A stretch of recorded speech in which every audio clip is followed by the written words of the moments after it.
Okay, so we are beginning to get very close to our... Let me turn on the aircraft sounds. We're beginning to get close to our descent altitude. Now, as a general rule of thumb,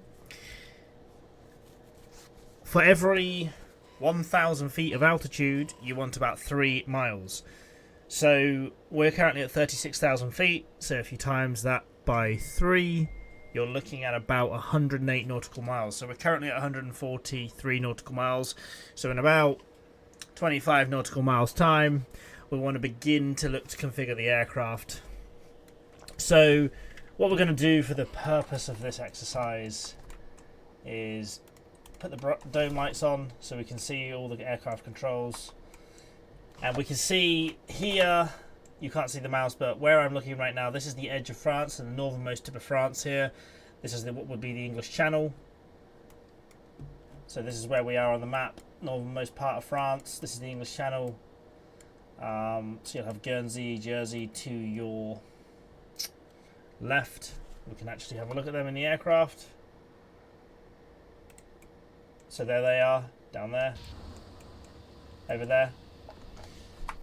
But we're not looking at them, we're looking at them. So we want to be about 108 miles is where we want to begin our descent. Now, to begin our descent, we're going to change our altitude from 36. We're going to go down to about 20,000 first, right? Okay. Now, before this will start to happen, we'll need to change our vertical speed, which is this button here. We're not going to do that just yet. Very shortly we will be doing that. What we're going to do is we're going to tell the vertical speed of the aircraft that we want to go down at a rate of about 12 to 1,400 feet per minute. So from 36,000 down to 20,000. We'll actually set this at 10,000 because that's the altitude we're going to use it, which is called transition. Okay, so in about 20 minutes time we should be, about 10 to 15 minutes time we should be at an altitude which is about 10,000 feet. And the reason we want to be there at that altitude is because then we can make some serious adjustments, as in, seriously increase the vertical speed or seriously decrease the vertical speed depending on how quick we're going. What we are going to do when we begin our descent is the throttle levers are going to come all the way back. They're going to come all the way down into the neutral position. The reason we're going to do that is because we don't want any engine power during descent. If we have engine power during descent, makes the descent harder, means we have to maybe incorporate the use of speed brakes. We generally don't want to be using them to slow the aircraft down. We want to let the aircraft slow down more naturally. What we're looking to reach is an airspeed of about 230 knots to activate flaps 1. As I said earlier, flaps are these parts of the wing here, which help create drag, which help create reduced thrust, etc. We want to put them into a flaps 3 configuration.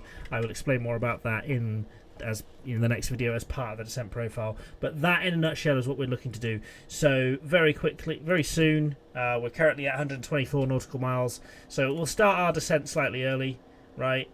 We're going to drop our descent here to 1,000 feet per minute. Then we're going to do what you call an expedited descent, okay? And now do that. Expedited means, descent means we're telling the aircraft, do this now because I want you to do it. When I reach about 108 nautical miles, I will up the vertical speed to about 12 to 1,300 so that we can definitely ensure that by the time we reach, say, the Isle of Wight, we're at the altitude we want to be at. And that's what I'll send you in the next video.